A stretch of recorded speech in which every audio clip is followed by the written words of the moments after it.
पता नहीं रोज रोज मुझे मछलियाँ कम क्यों मिलती हैं, जबकि हरिया तो रोज मुझसे ज्यादा मछलियाँ पकड़ कर लाता है। नहीं नहीं, आज मैं भी ज्यादा मछलियाँ पकड़ कर लाऊंगा, चाहे मुझे कितने भी गहरे पानी में क्यों न जाना पड़े।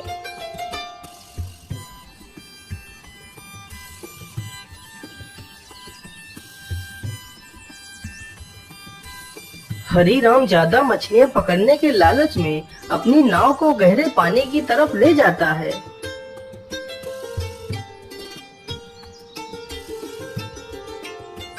हाँ, अब मैं ज्यादा गहरे पानी में आ चुका हूँ। यहाँ पर ज्यादा मछलियाँ होनी चाहिए। चलो जल्दी से मछलियाँ पकड़ता हूँ।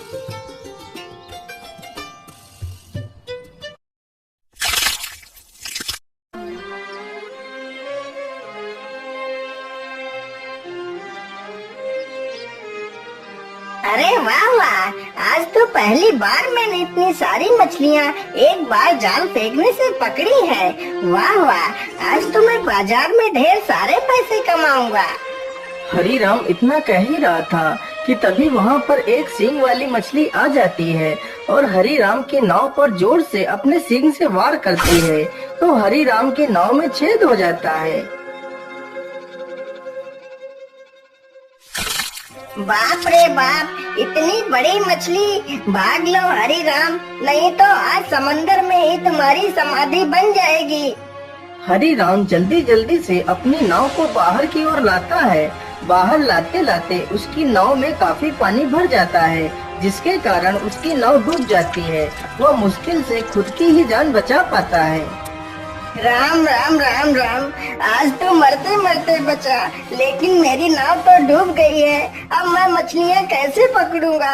ऐसे तो मैं भूखों मर जाऊंगा। नहीं नहीं, मुझे जल्दी ही एक दूसरी नाव बनानी होगी। मैं कल सुबह ही जंगल जाकर एक अच्छी सी लकड़ी ढूंढ कर लाऊंगा और अपनी नाव बनाकर मैं फिर से मछलियाँ पकड़ूंगा।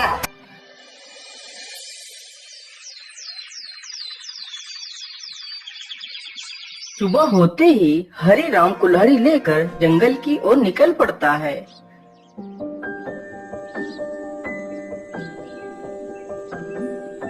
कौन सा पेड़ काटूं, कुछ समझ नहीं आ रहा। कोई पेड़ तो इतना मोटा है और कोई पेड़ तो इतना पतला है। मेरी नाव के लायक तो कोई पेड़ मुझे दिख ही नहीं रहा है। हाँ, ये पेड़ मेरी नाव के लायक है। चलो मैं इसे ही काट लेता हूँ। उसी पेड़ पर एक चिड़िया ने अंडे दिए होते हैं। हरीराम जैसे ही कुल्हाड़ी उठाकर पहला वार उस पेड़ पर करता है। अरे, ये शोर कैसा? मुझे लगता है कोई मेरे इस पेड़ को काट रहा है।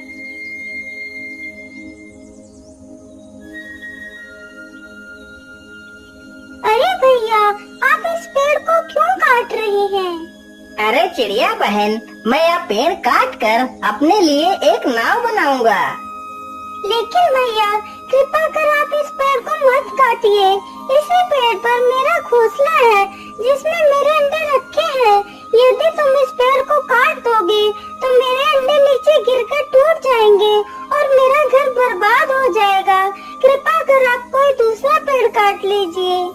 अरे अरे, माफ करना चिड़िया बहन, मुझे पता नहीं था कि आपका घोंसला इसी पेड़ पर है। नहीं तो मैं इस पेड़ को कभी नहीं काटता। चलो चलो, मैं कोई दूसरा पेड़ काट लेता हूँ। हरीराम फिर से दूसरा पेड़ ढूंढने लगता है। अरे बाप रे बाप, मुझे लगता है बहुत जोर की बारिश आने वाली है। तभी जोरदार हवाओं के साथ बारिश होने लगती है। अरे राम राम राम, या तो बहुत जोर की बारिश आ गई। अब कहाँ छिपूं मैं? मुझे लगता है वहाँ पर कोई झोपड़ी है। चलो चलकर देखता हूँ।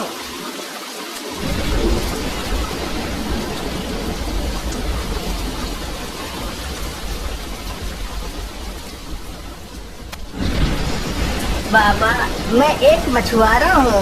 आज मैं इस जंगल में एक लकड़ी काटने के लिए आया था, जिससे मैं अपने लिए एक नाव बना सकूं। लेकिन लकड़ी तो मुझे मिली नहीं। तभी जोर जोर से बारिश होने लगी। कृपा कर मुझे आज रात भर के लिए अपनी झोपड़ी में रुक जाने दीजिए। सुबह होते ही मैं यहाँ से चला जाऊंगा। ठीक है बेटा, तुम अंदर आ जाओ। जैसे ही हरिराम अंदर जाता है तो देखता है एक बूढ़ी महिला खाना बना रही है। हरिराम चुपचाप जाता है और कोने में पड़ी एक चटाई पर लेट जाता है। तभी वह बुढ़िया उस बूढ़े व्यक्ति से कुछ कहती है। ऐसा लग रहा था जैसे कि वह दोनों हरिराम से कुछ छुपा रहे हो। अरे अरे, यह दोनों आपस में क्या बात कर रहे हैं? मुझे लगता है यह दोनों मुझसे कुछ छिपा रहे हैं। मुझे यह पता लगाना ही होगा, आखिर ये दोनों मुझसे क्या छिपा रहे हैं। हरिराम यह सब कुछ सोचने लगता है और चुपचाप सोने का नाटक करता है। अरे भाग्यवान, मुझे लगता है यह आदमी सो गया है। चलो पहले मैं जाता हूँ और फिर तुम बाद में आ जाना। ठीक है, तुम पहले चलो, मैं बाद में आती हूँ। इतना कहकर बूढ़ा व्यक्ति अपने संदूक के पास जाता है और उसमें से एक टोपी निकालता है और अपने सिर पर रख लेता है। गीली गीली छो उड़ जा तू। इतना बोलते ही वह बूढ़ा व्यक्ति गायब हो जाता है। इसी प्रकार वह बूढ़ी महिला भी संदूक के पास जाती है और अपने सिर पर एक टोपी रख लेती है। गिले गिले छो उड़ जा तू।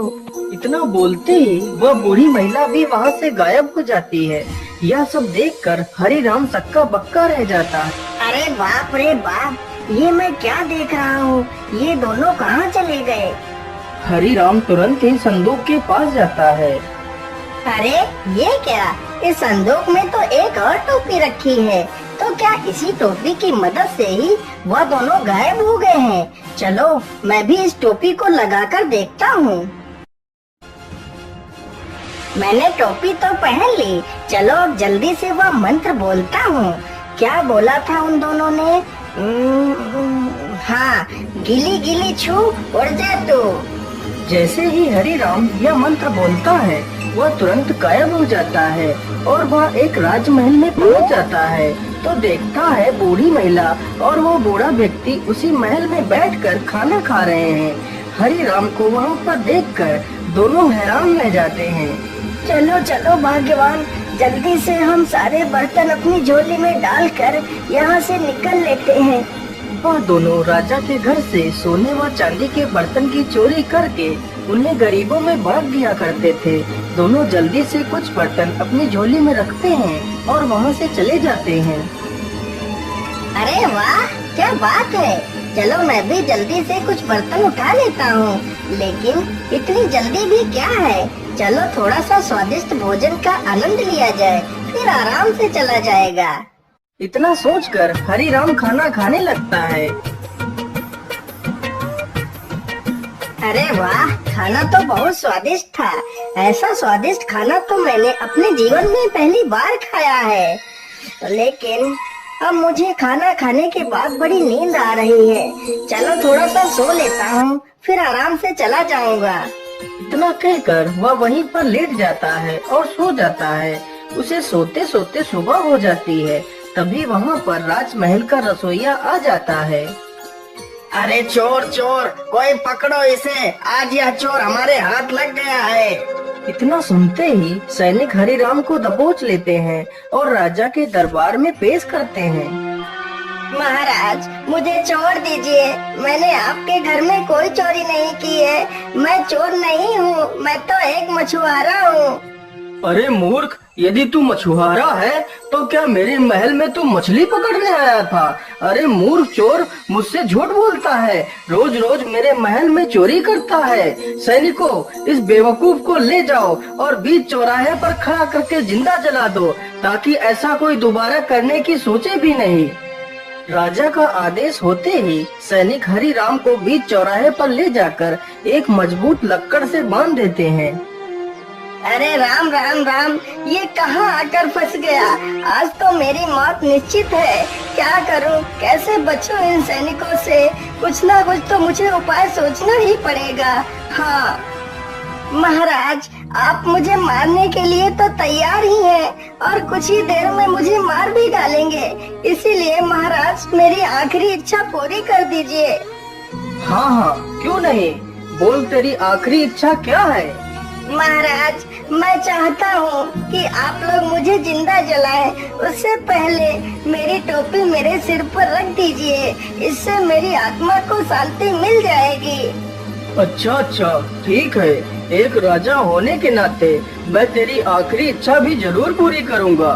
सैनिकों, जल्दी से जाओ और इसकी टोपी को उठाकर ले आओ और इसे पहना दो। सैनिक तुरंत ही टोपी लेकर आ जाते हैं और हरि राम को टोपी पहना देते हैं। टोपी को पहनते ही हरि राम खुश हो जाता है। गीली गीली छू, उड़ जा तू। हरि राम तुरंत ही उस लक्कड़ समेत वहाँ से गायब हो जाता है। यह सब देखकर वहाँ पर खड़े हुए लोगों में भगदड़ मच जाती है। अरे भागो भागो, यहाँ से जल्दी से भागो और अपनी जान बचाओ, यहाँ पर भूत आ गया है।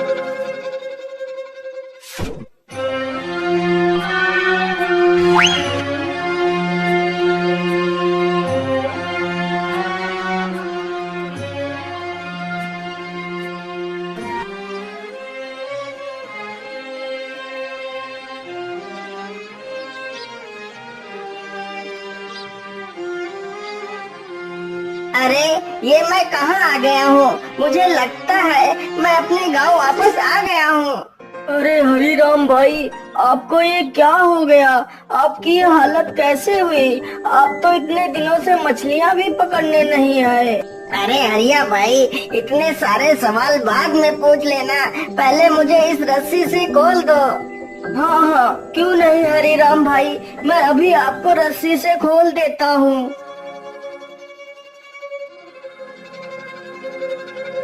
हरिया तुरंत ही उसकी रस्सियाँ खोल देता है।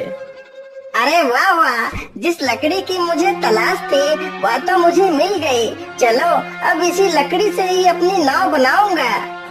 इस प्रकार हरि राम लकड़ी को उठाता है और दोनों वहाँ से चले जाते हैं।